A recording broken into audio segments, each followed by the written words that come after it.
Hi everyone and welcome back to my channel. Today we have another installment of our How to Bookstagram, which this one can also be a How to Booktube installment. It's not a course. It's not a course at all. It's just an installment.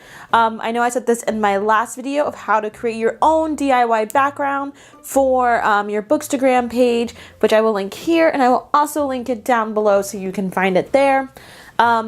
But like I said, this can be done for How to Bookstagram and How to Booktube. So it's kind of a two-in-one.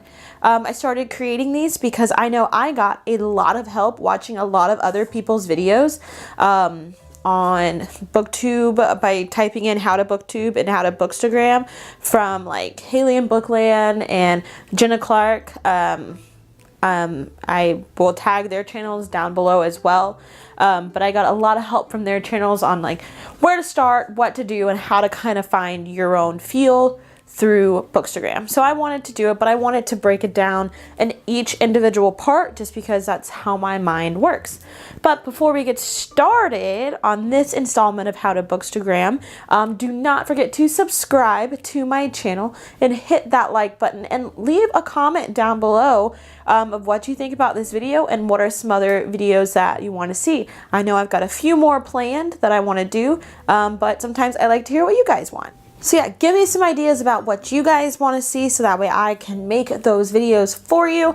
But let's get started. So how I'm going to do this video is basically your most accessible slash, I'm not going to say affordable because the first one isn't necessarily affordable in all cases, but your most accessible to your more high-end options. Because this video, I don't think I've actually said it yet, but it's in the title, is choosing the right camera or what camera is best for you. I haven't actually made the title making this video yet, so I don't know if I'm going to title it How to Choose the Best Camera or What Camera is Best for You on this How to Bookstagram one. Things to think about, huh?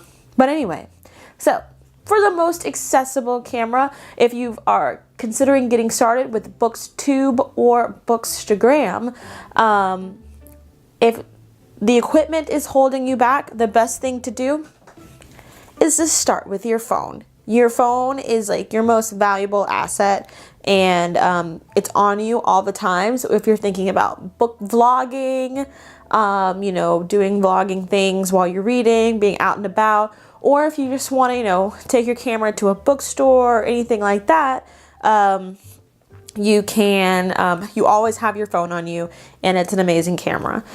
This is an iPhone X. I've also, when I started Bookstagram, I had an iPhone 7 Plus. Portrait mode on it is awesome. Like awesome if you're trying to take pictures of yourself, and you don't really want to use a lot of crazy things. So some of the items that I use on my phone, I do use just like the straight camera app up top, just, you know, just easily, just fine. With it, if you didn't know, my office is dirty. So with it, if you didn't know, if you're trying to take pictures of something, you know, let's say we're trying to just take a picture of, you know, this group of elephants here. You can tap to change the exposure in different places. You know, shadows, lights it up. It's like that. If you want to autofocus, you can tap. And then what I didn't know is if you press the sun and hold it, you can autofocus lock on that. So that way, no matter where I go, that elephant is always going to be in focus. You can take it off by doing like that. But then the other thing is, let's say I'm here. If you drag that sun up and down, you can also change your exposure on whatever you're taking a picture of. The second thing is, let's say you want to do, these are some iPhone tips and tricks. Let's say you want to do flat lays, because flat lays are huge for both product photography, food photography, and book photography. I just literally just packed up all of my stuff I was using to take a picture of. Taking pictures of books isn't glamorous. It's quite messy, and with all of the book subscription boxes that you know I subscribe to, I have like those little strands of fluffness, extra crap everywhere, and I have to pick them up all the time. Let's see, we've got the hazelwood, and I put it down, and when you go to take a picture, you see those two X's in the screen? If you line those two X's up to where you see that yellow square, then you know you have it perfectly in line and not angled in any way, shape, or form. So you've got the perfect angle for your flat lay. Take a picture, and there you go. Same thing goes for food. If you're taking food at restaurants, you know, any sort of products, that's something really easy to do right there on your phone. There are also tons of apps you can use out there, you know, for taking pictures, not just editing pictures. Like I use Moment because, you know, I use their lenses too. So that is, you know, those are just a couple things you can use your iPhone for to really get you started for Bookstagram. And remember, it is Instagram, so like there's only so much quality Instagram is going to give you. I mean, yes, people take amazing photography and they can upload it to Instagram or upload it to their camera and things like that. There's only so much quality Instagram is going to give you. So I would definitely try and take it at your highest quality, so that way it brings it down. But like I said, that's a whole different talk. This is literally just the equipment that you can use. So most accessible, like I said, I'm not going to say most affordable because smartphones are not cheap. They're not. Whoever says they are lied to you. But most accessible, pop socket is great. It means you can hold it at all different angles and you're not going to drop it. So that is the first one. So moving over to next set of accessibility. I haven't used one of these in a while, though I have one on my list of things that I want, because I really want the Canon G7X Mark II. If anybody wants to get me one ever, I'm hoping the Canon G7X Mark III comes out in a couple of months or so. And if anybody wants to get me one, it'll be much appreciated and put to good use. Or a Sony RX100 Mark VI, whatever, it's fine. That's a little bit more expensive, but all that's a tangent. But anyway, all this leads to a point and shoot cameras. This one's old. I don't know where the battery is. This one's really old though. Nikon Coolpix. They still make, you know, Nikon has their Coolpix line, Canon has their PowerShot line, and for cameras this small, and of course Sony has their RX100 line. Canon also has their G7X line.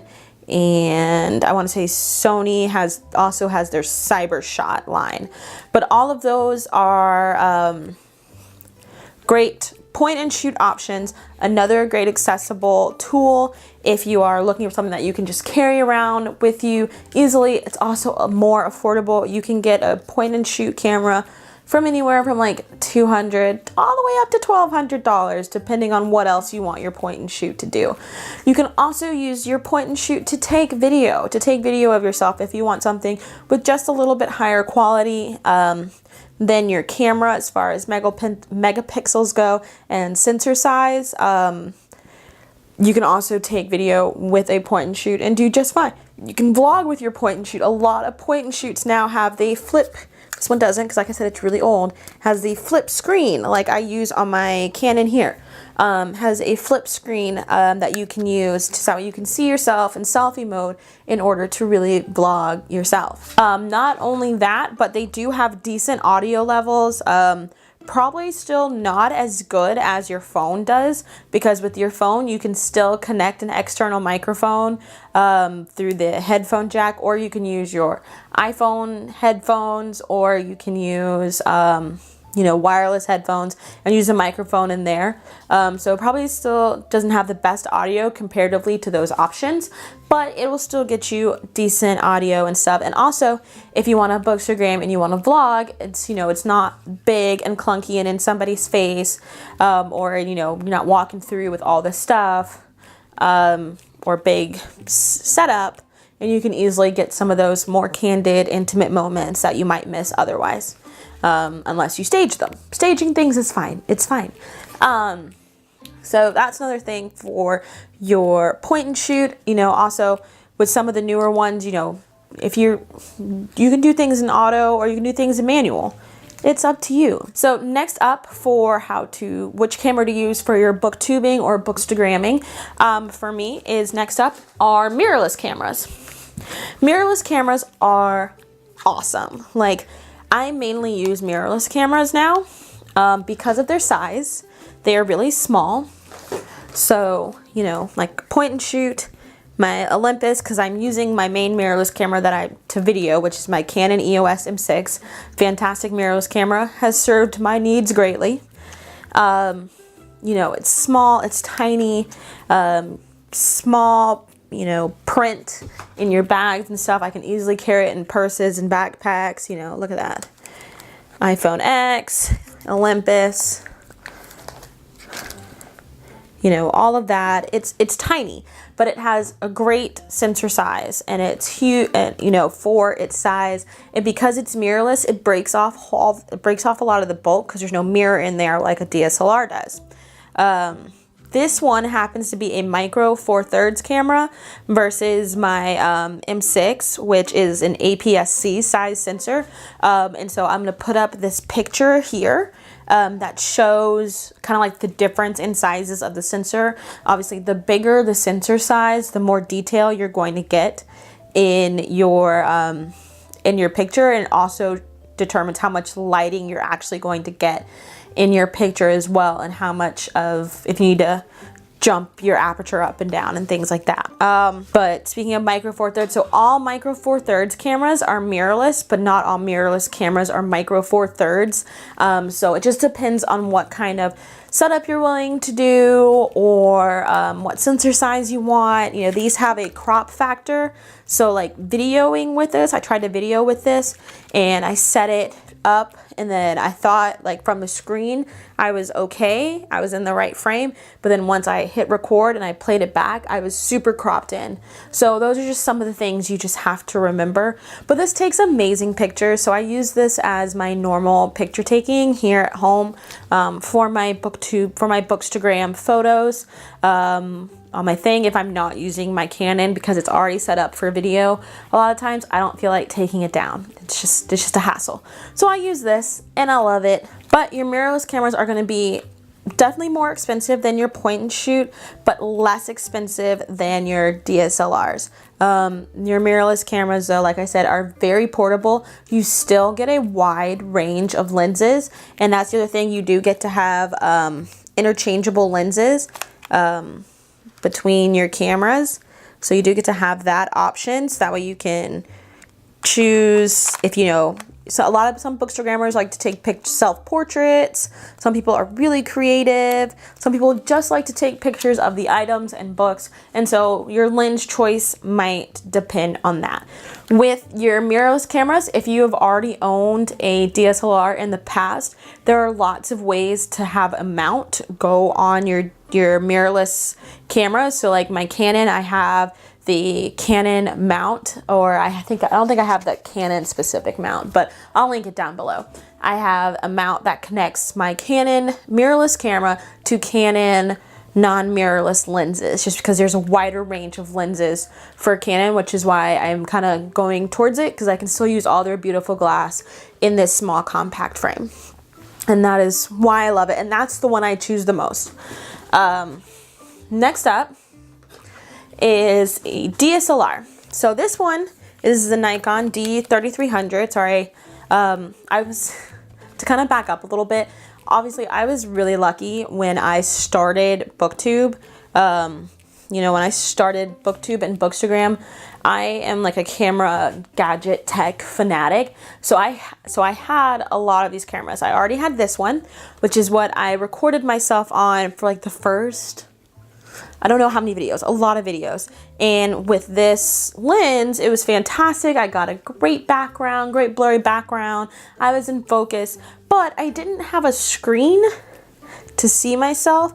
So for a lot of my videos, I was out of focus, and it was really annoying. And I would watch it back and I'd be like, oh, am I gonna re-record this whole video? No, I'm not. We're just gonna have to deal with it. And so, but it was really annoying that I'd be out of focus. Granted, a lot of that was my fault. I did not play around in the settings enough to get face detection, autofocus lock type of thing. So wherever I moved, the camera found my face like I have right now on my EOS M6. That way I can move forward and back and all and side to side, and it's always tracking me. So that way I'm always in focus. So that's something else to think about for your bookstagramming needs, is a camera that does have face detection. So that way you are always in focus no matter what. But your DSLR is going to have the biggest sensor size for it, and it's going to have a lot more manual controls for your bookstagramming needs. So if you're going outside and you've got, you know, certain lighting, you can change your aperture to help fix the lighting, or you can change your shutter speed, or, you know, what parts are in focus and what parts are out of focus. You're also going to have a wide range of lenses to go with it as well. This one, you know, and this, a lot of them though, they start getting really big because they're not mirrorless. So they've got this mirror system in the camera that helps with image detection, light, and all this other stuff. So you're going to have this huge camera because it fits a lot more. Batteries are bigger. Some of them use compact flash SD cards versus, you know, just your typical SD cards. But the other thing being with like my Canon M6, speaking of bookstagramming, which was really important to me to get to not use my Olympus, is that almost all of your DSLRs are going to have an external mic. And an external mic is really important just because people want to hear what you have to say. That's why they're watching your video. If they can't hear what you're saying, then they don't care and they're going to leave your video. So just think about that for your Booktube needs. As far as taking pictures, this definitely is not required for Bookstagram. Remember, y'all, it is Instagram. It is Instagram. Yes, people can build whole portfolios and all of this type of beautiful stuff off of Instagram, become influencer and all that kind of things. But a lot of people just use their iPhone. So don't think you have to go out and spend $1,500, you know, actually this one, because it's a compact DSLR, the D3300, this one is actually really affordable for a DSLR. I think it's somewhere between the 600 to 800 range. But you know, like your newer DSLRs are ranging from like $1,500 to $3,000. And then you don't even get me started about professional cameras, because you definitely don't need a professional camera for your Instagram, especially if you're just getting started. If you don't already have the gear, then don't go out and buy it just to buy it. One other thing to think about when buying if you want to buy a camera, you're not just using your iPhone, is that you want to be able to get your images from your camera to your phone. So with my Olympus and my Canon, they both have Bluetooth and Wi-Fi, or NFC, whatever they call it, Bluetooth, Wi-Fi, NFC. So I can use an app on my phone, and I can then, after taking the pictures, I can easily transfer the pictures to my phone, upload them. You know, if I want to do a little bit of editing, I can do it on my phone too. Apple, if you have an iPhone, also makes a dongle, an SD to Lightning dongle. So you can put your Lightning, you know, put your SD card straight in your Lightning cable and get it over with. And so having that Wi-Fi capability meant a lot to me. This one has like a little adapter to make it Wi-Fi capable, but the other two, it's built in an app in a phone, just like, well, they all kind of, in some way, shape, or form, you can get your phone, you can get your images straight from your camera to your phone. And then the other cool thing about all of that is then you can also use your phone as your personal remote. So you can see yourself where you are, take your photos. For a lot of my thumbnails, that's how I do it. I open up my phone, turn on all of the settings for the Wi-Fi, and then I sit here and I take my thumbnails on cameras and what to do, and then click. Will I use one of those pictures? Hell yeah, I will. And so, but those are just some of the options that you can use when picking out some cameras. Like I said, do not hesitate getting started on Bookstagram or Booktube because you don't think you have the right equipment. Start with your phone if that's all you have. Borrow an older camera from someone that can take pictures. Remember, taking pictures is the first step for Bookstagram, and that's really all you have to do. Editing is a whole different process. If that's what you want to do, if you even want to edit your photos. A lot of people don't. Some people do, some people don't. Creative decision and choice. But all of these tips can be applied for Bookstagram, for booktubing as well when choosing a camera. I love my mirrorless camera setup. I'm more likely to take it everywhere with me for vlogging and picture taking and stuff like that. But my phone has come in handy. Like, I know for my Mother's Day picture that I, did on my Bookstagram channel, I had my phone with me. And I was in like Joann's and right next to Half Price Books. So I went and bought a book for like $2, went into Joann's, made my own little Bookstagram little section in one of their places, took a picture, didn't have to buy a single prop or anything like that. But I had my phone, edited a little bit, put it on Instagram. Mom, I love you, mean it, there it is. And you're done. So that's what's so great about having your phone for your Bookstagram camera. And so don't leave it out, don't discourage just because you see people who have these cameras and are leaning over and you hear click, click, click, click, click, click, click, click, or, they're like, oh, let me change the light a little bit, let me focus that. Hold on, aperture, click, click, click. Don't worry about all that. Just do what you got to do to get started. Don't let those types of things hold you back from getting started. Like I said, I was really lucky that I had a lot of these things before I got started. And then I was able to save up for the camera that I use now to do even more. But the best thing to do is to get started with your Bookstagram or Booktube channel. So I think that's it for me though. I hope this was helpful. I know it was a lot of rambling and probably a lot of information that was too much for a Booktube channel, but I wanted to share it. Because I like talking about cameras just like I like talking about books, which is why I own so many of them. So don't forget to follow me on Instagram and all the socials so that way you can see how I use these cameras to take pictures of books all the time. And don't forget to subscribe to this channel because I'm pretty sure the next video up in this series is going to be how to edit those pictures now that you've chosen a camera and now that you've made your background, is how to edit those pictures. Or should it be how to choose props? I saw a suggestion for how to choose props. Thank you, whomever that was. I'll put your name in here. Thank you. That was a good one. So it's going to be one of those two options. But that is actually it for me. Subscribe to my channel. And until next time, keep turning the pages.